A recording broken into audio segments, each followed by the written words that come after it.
আসসালামু আলাইকুম। কি অবস্থা, কেমন আছেন সবাই? আশা করছি কাছে দূরে দেশ দেশের বাহিরে যে যেখান থেকে আমার আজকের ভিডিওটি দেখছেন সবাই অনেক বেশি ভালো আছেন। আলহামদুলিল্লাহ আমরাও বেশ ভালো আছি। নতুন দিনের আরো একটা ভিডিওতে আপনাদের সবাইকে আমন্ত্রণ জানাচ্ছি।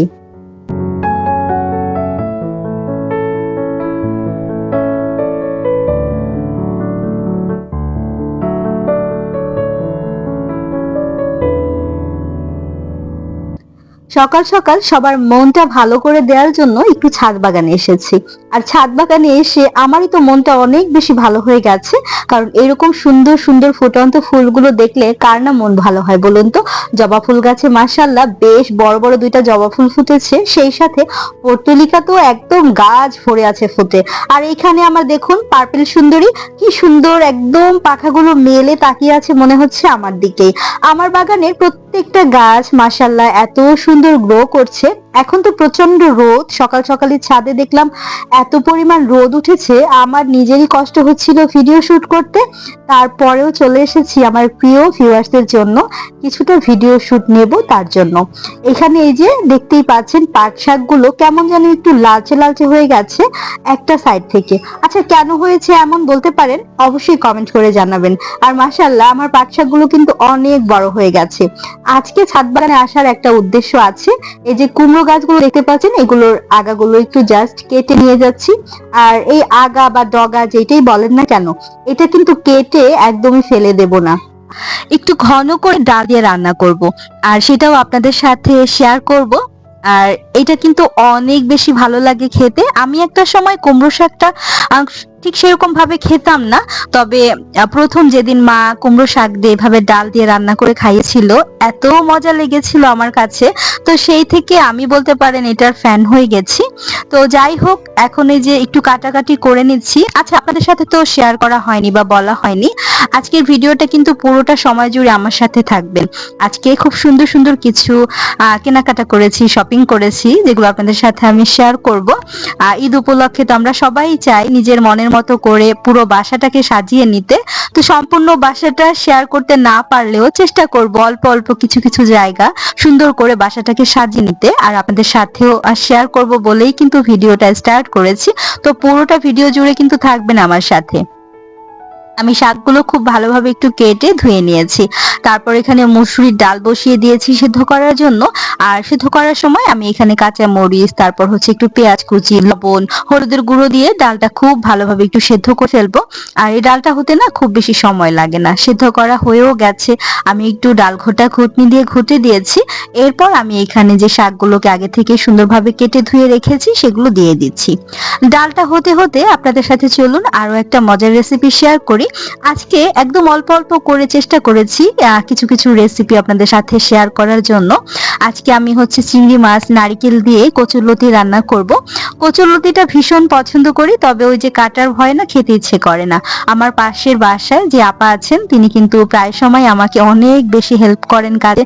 আমার দুইটা বাচ্চা যেহেতু অসুস্থ, আপা কিন্তু অনেক বেশি হেল্প করেন আমাকে। বাসায় এলেই দেখা যায় টুকিটাকি এই কাজ ওই কাজ বলবে তোমাকে করে দেই। তো আমার যদিও বা খারাপ লাগে আপাকে দিয়ে কাজগুলো করাবো, কিন্তু তারপরেও সে জোর করে কাজগুলো করতে চায়, তখন আর না আমি না করতে পারি না। তো আপা আমাকে লতিগুলো বেছে দিয়ে গেছেন, এখন জাস্ট রান্না করব। আমি জানি না আমার ভাগ্যটা আত্মীয় স্বজনের দিক থেকে খারাপ হলেও আমি বলবো আমার আশেপাশের মানুষগুলো যারা আছেন, যারা আমার রক্তের সম্পর্কের কেউ না, মাঝে মাঝে রক্তের সম্পর্কের চাইতেও যে দূর সম্পর্কের কোনো মানুষজন আত্মার আত্মীয় হয়ে যায়, সেটা কিন্তু প্রমাণ রেখে যায়, বারবারই প্রমাণটা পেয়েও যায়। তো সেরকমই সব জায়গাতেই দেখা যায় কি আমার এত ভালো মনের কিছু মানুষের সাথে সম্পর্কে জড়িয়ে যাই আমি, এত ভালোবাসার মানুষগুলোর সাথে, সেই সম্পর্কগুলো না আসলে ভোলা যায় না। তো যাই হোক, অনেক কথা বলছি। এখানে দেখতেই পাচ্ছেন আমি লতি চিংড়ি রান্না করার জন্য প্রথমে পেঁয়াজ কাঁচামরিচ ফালি দিয়ে ভালোভাবে একটু ভেজে নিয়ে সামান্য পানি দিয়ে দিয়েছি। এরপর আমি এর মধ্যে হলুদ, মরিচ, তারপর হচ্ছে ধনিয়া গুঁড়ো দিয়েছি, লবণ দিয়েছি স্বাদ মতো। এরপর নারকেল বাটা আগে থেকে ফ্রোজেন করা ছিল, আমি নারকেল বাটা দিয়ে এরপর চিংড়ি মাছ দিয়ে ভালোভাবে একটু কষিয়ে নিয়ে লতিগুলো দিয়ে দিলাম। আপনারা শুধু চিংড়ি মাছ যদি দিয়ে করেন সেটাও মজার হয় খেতে, চিংড়ি মাছ না থাকলে নারকেল বাটা দিয়ে এইভাবে করে দেখবেন। সেটা ভীষণ মজার হয়। আমার মায়ের হাতে খেয়েছি, মা সবসময় এভাবে করতো যখন কোনো মাছ থাকতো না, ইলিশ মাছের মাথা থাকতো না, চিংড়ি মাছ থাকতো না, তখন কিন্তু নারিকেল বাটা দিয়ে করে দিত, অনেক ভালো লাগতো।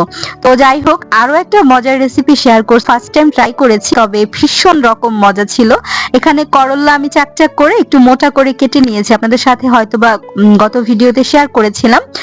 ফ্রোজেন করে রেখে দিয়েছি। এখন সেটার মধ্যে মরিচের গুঁড়ো আর একটু হচ্ছে লবণ দিয়েছি, তারপর আমি কর্নফ্লাওয়ার দিয়ে দিয়েছি, আপনারা চাইলে চালের গুঁড়োটাও দিতে পারেন। হাত দিয়ে ভালোভাবে মেখে আমি তেলের মধ্যে ফ্রাই করে নিচ্ছি। এটা যে এত বেশি মজার হয়, আসলে আপনারা ট্রাই না করলে বুঝতে পারবেন না, ভীষণ রকম মজার হয়েছিল। আমার ছোট বাচ্চা রায়ান বাবাটা তো করলা খেতে একদমই পছন্দ করে না, তো আমাকে বলছিল যে মা তুমি যদি করলাটা করো এভাবে করেই করবা। অনেক বেশি পছন্দ করেছে প্রত্যেকটা বাচ্চারাই আমার, আপনাদের ভাইয়াও ভীষণ পছন্দ করেছে। এই তো করলাগুলো কিন্তু একদম মুচমুচে করে আমি ভেজে নিয়েছি, আর উপর থেকে এরকম কাঁচা মরিচ, কাঁচা পেঁয়াজ এগুলো একটু জাস্ট ভেজে উপর থেকে দিয়ে দিয়েছি। তো এভাবে করে আপনারা ট্রাই করে দেখতে পারেন, ভীষণ রকম লোভনীয় একটা রেসিপি। আমি বলবো এটা দিয়ে আপনারা পেট ভরে ভাত খেয়ে নিতে পারবেন। আজকে একদম সাধারণ সাদামাটা কিছু রান্না করেছি, আলহামদুলিল্লাহ প্রত্যেকটা খাবারই অমৃতের মতো ছিল, অনেক বেশি মজার হয়েছিল। বাচ্চারা তো আঙুল চেটে পুটে খেয়ে উঠেছে। আর আমি একটা জিনিস সবসময় খেয়াল করি আমার বাচ্চাদের ক্ষেত্রে, ওরা যেমন রিচ ফুডটা খেতে ভীষণ পছন্দ করে, কোরমা, পোলাও, মাংস, বিরিয়ানি রান্না করে দিলেও যেমন ভীষণ খেতে পছন্দ করে, এরকম সাদামাটা রান্নাটা যখন করে দেই সেটাও কিন্তু ওরা তৃপ্তি সহকারে খেয়ে নেয়। আসলে একজন মায়ের তখনই খুব বেশি ভালো লাগে যখন বাচ্চারা দেখবেন সব ধরনের খাবারগুলো খুবই এনজয় করে খায়। তো রান্না বান্না শেষ করেছি, কিচেনটাকে একটু মোটামুটি আমি ক্লিন করে ফেলেছি।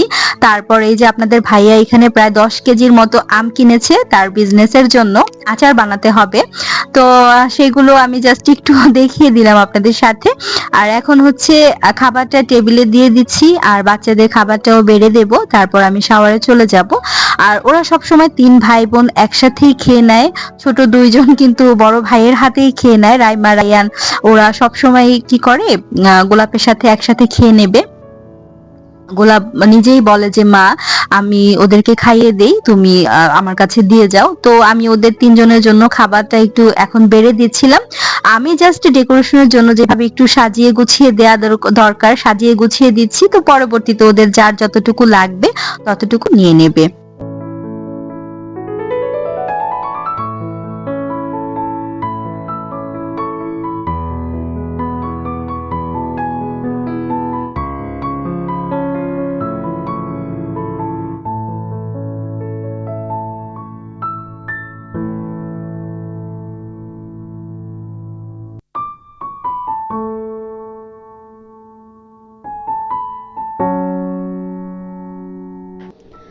আরেকটা জিনিস সবসময় খেয়াল করে দেখবেন যে পরিবারের বড় সন্তানরা স্যাক্রিফাইস করেও বেশি, দিন শেষে দেখা যায় কি তারাই সবচাইতে বেশি অবহেলিত হয়, হয় পরিবারের কাছে না হয় সমাজের কাছে, ভাই বোন, আত্মীয় স্বজন সবার কাছেই দেখবেন পরিবারের বড় ছেলেটারই দোষগুলো সবচাইতে বেশি চোখে পড়ে।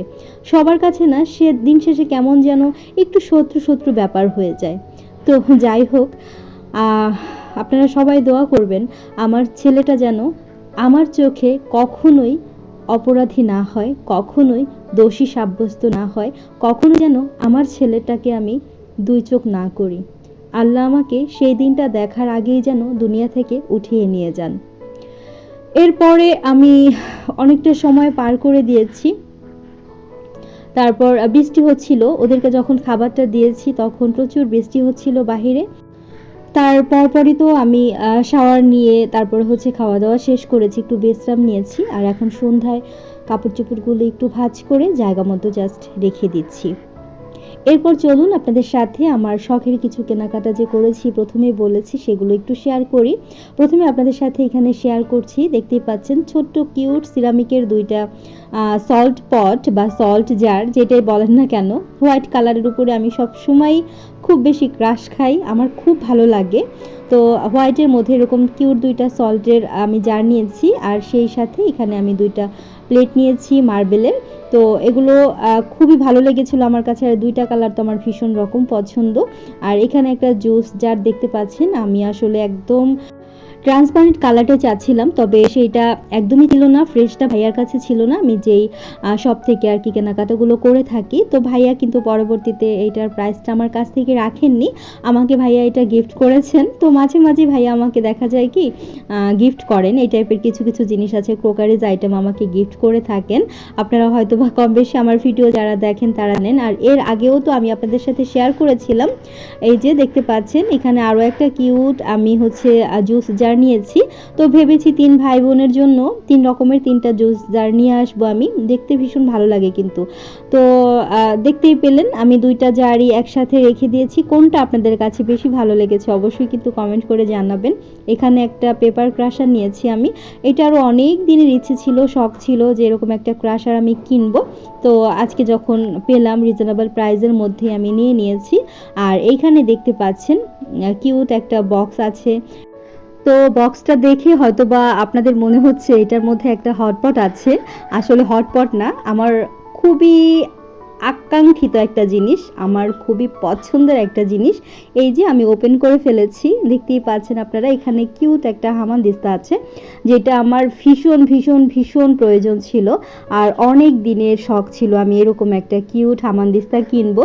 তবে এটার প্রাইসটা যেহেতু একটু বেশি, তাই আসলে সাহস করে উঠতে পারছিলাম না। যাই হোক, অবশেষে নিয়ে নিয়েছি। আমার এই পিচ কালারটা ভীষণ ভালো লাগে, তাই পিচ কালারটাই নিয়েছি। এখন আপনাদের সাথে কিছু গজ কাপড় শেয়ার করছি। এই গজ কাপড়টা আপনাদের কাছে কেমন লাগে অবশ্যই আমাকে কমেন্ট করে জানাবেন। এই কাপড়টা আমি একটা কাজের জন্য এনেছি, তো পরবর্তীতে যে কাজের জন্য এনেছি সেই কাজটা তো আসলে করা হচ্ছে না। রাইমা, রায়ান, গোলাপ ওরা কিন্তু কেউই পছন্দ করছিল না, ওরা বলছিল যে না মা, এইটা না, এই কাপড়টা না, তুমি অন্য কাপড়টা দিয়ে কাজটা করো। তো পরবর্তীতে ভাবলাম যে থাক, বাচ্চারা যেহেতু পছন্দ করছে না, এটা আমি অন্য কাজে লাগাবো। আমার কাছে কিন্তু খারাপ লাগছে না, ভালোই লাগছে। এটার প্রাইস নিয়েছিল মাত্র 120 টাকা করে গজ। এটা আপনারা যদি নর্মালি কোনো দোকান থেকে আনতে যান, মার্কেটের কোনো শপ থেকে কেনাকাটা করেন, 250 টাকার নিচে কিন্তু আপনারা পাবেনই না। আমি খুবই কমের মধ্যে পেয়ে গিয়েছিলাম। আর এখানে হচ্ছে সাদার মধ্যে কাঠালি কালারের বাটিক প্রিন্ট করা আছে, এটাও আমার কাছে ভীষণ ভালো লেগেছে। এই গজ কাপড়টা আমি নিয়ে এসেছি, দেখি এটা দিয়ে আসলে কি করা যায়। এখানে প্রায় 5 থেকে 6 গজের মতো কাপড় আছে, আর এটা কিন্তু 3.5 হাত বহরের অনেক বড় সাইজের। কাপড়টা দেখে আমার এত বেশি ভালো লাগছিল, তো ভেবেছি হয়তো বা আমি এটা দিয়ে আমার সোফার যে কভারটা আছে উপরে একটু টার্সেল লাগিয়ে আমি সুন্দরভাবে কভারটা করে নেব। তো দেখি কি করতে পারি, অবশ্যই সব কিছু তো আপনাদের সাথে আমি শেয়ার করব। আর এইখানে দেখতে পাচ্ছেন আরও একটা কাপড় নিয়েছি। এই কাপড়টা দেখেও আমার এত ভালো লেগেছে, হোয়াইটের মধ্যে প্রিন্টটা দেখে সত্যি আমার মনটা ভালো হয়ে গেছে। একদম পেস্টেল কালারের মধ্যে ছোট ছোট কিছু কিউট ফুল দেয়া ছিল, যেগুলো দেখেই একদম শান্তি শান্তি লাগে। কাপড়টা না ভীষণ রকম ভালো ছিল। এইটা ছোট্ট যে খাটগুলো আছে, সিঙ্গেল খাট, সেই খাটের একটা বেডশিট হিসেবে ইউজ করা যাবে, তবে আমি বেডশিট হিসেবে ইউজ করব না, এটা অন্য কাজে ইউজ করব। কাপড়টা কিন্তু ভালো কোয়ালিটির ছিল, এটার প্রাইস নিয়েছিল মাত্র 300 টাকা। তো যাই হোক, যা যা কেনাকাটা করেছি সব কিছুই তো আপনাদের সাথে আবারও এক ঝলক একটু দেখিয়ে দিচ্ছি। দেখুন তো কোন জিনিসটা সবচাইতে বেশি সুন্দর হয়েছে। আরও অনেক কিছু শপিং করেছি, আর সেগুলো আস্তে আস্তে আপনাদের সাথে আমি শেয়ার করব। সব কিছু আমার হাতে এসে এখনও পৌঁছায়নি, অনেক কিছু অনলাইনে অর্ডার করেছি, আরও একটু শপিংয়ে গিয়েছিলাম বাহিরে। তো সব কিছুই তো একটু একটু করে আপনাদের সাথে শেয়ার করছি। ঈদ মানে আনন্দ, ঈদ মানেই খুশি, আর ঈদ মানে আমরা গৃহিণী যারা আছি তারা কিভাবে আমাদের ঘরটাকে মনের মতো করে সাজাবো সেটার একটা পায়তারা করে থাকে সব সময়। তো যাই হোক, আমার সাধ্যের মধ্যে যতটুকু সুখ আমি খুঁজে নেই, সব সময় চেষ্টা করি সাধ্যের মধ্যে যতটুকু আছে, যতটুকু পারি সেইটুকু দিয়েই আমি আমার গৃহকোণটাকে সুন্দরভাবে একটু সাজিয়ে নেই। আর এই তো আর্টিফিশিয়াল ফ্লাওয়ারগুলো আমি এখানে রেখে দিয়েছি, আর এখন যেটা যেখানে রাখার সেখানে সুন্দরভাবে একটু গুছিয়ে রেখে দিচ্ছি। আমি গুছিয়ে নিচ্ছিলাম আমার মনের মতো করে, আর সেই সাথে গুনগুন করে একটা গানও গাইছিলাম। গানটা আপনাদের সাথে একটুখানি শেয়ার করি। তোমার মনের মতো করে আমায় তুমি সাজিয়ে নাও, তোমার মনের মতো করে আমায় তুমি সাজিয়ে নাও। হ্যাঁ, ঠিক তাই, আমি আমার মনের মতো করে আমার সব কিছু একটু সাজিয়ে নিচ্ছিলাম। তো কেমন লাগছে আপনাদের কাছে অবশ্যই কিন্তু কমেন্ট করে জানাবেন। কোনো জায়গায় চেঞ্জ করা লাগবে কিনা বা কোনটা কোন জায়গায় রাখলে ভালো লাগবে, আপনারা যদি আমাকে কমেন্ট করে জানান, আমার কাছেও ভীষণ রকম ভালো লাগবে। দুপুরে রান্নাবান্না শেষ করার পর আমি এখানে বেশ কিছুটা ডিম আপনাদের ভাইয়া নিয়ে এসেছে, সেগুলো আমি একটু জাস্ট ধুয়ে পানিটা ঝরিয়ে রেখেছি। এখন ডিমের যে হোল্ডারটা আছে আমার বা ডিম রাখার যে জায়গাটা আছে সেখানটাতে গুছিয়ে রেখে দিচ্ছি। আর আজকের ভিডিওটা আর বেশি বড় করব না, ভিডিওটা এমনিতেই অনেক বড় হয়ে গেছে। আপনাদের কাছে আমার আজকের ভিডিওটি কেমন লেগেছে অবশ্যই কমেন্টের মাধ্যমে জানাবেন। ভালো লাগলে ভিডিওতে লাইক কমেন্ট শেয়ার করবেন। যারা আমার চ্যানেলে একদমই নতুন দেখছেন আমাকে, আপনাদের কাছে যদি আমার এই টাইপের ভিডিওগুলো দেখতে ভালো লাগে তাহলে প্লিজ আমার চ্যানেলটি সাবস্ক্রাইব করে পাশে থাকা ছোট্ট বেল বাটনটি ক্লিক করে অপশনে সিলেক্ট করে দিবেন। এর করে আমি যখনই কোনো নতুন ভিডিও করব সেটা নোটিফিকেশন পৌঁছে যাবে আপনাদের কাছে। আপনি সময় সুযোগ করে চাইলেই কিন্তু তখন দেখে নিতে পারবেন। যারা কাজটি করেছেন আপনাদের জন্য মন থেকে দোয়া আর ভালোবাসা জানিয়ে আজকের মতো বিদায় নিচ্ছি। ভালো থাকবেন সবাই। আল্লাহ হাফিজ। আসসালামু আলাইকুম।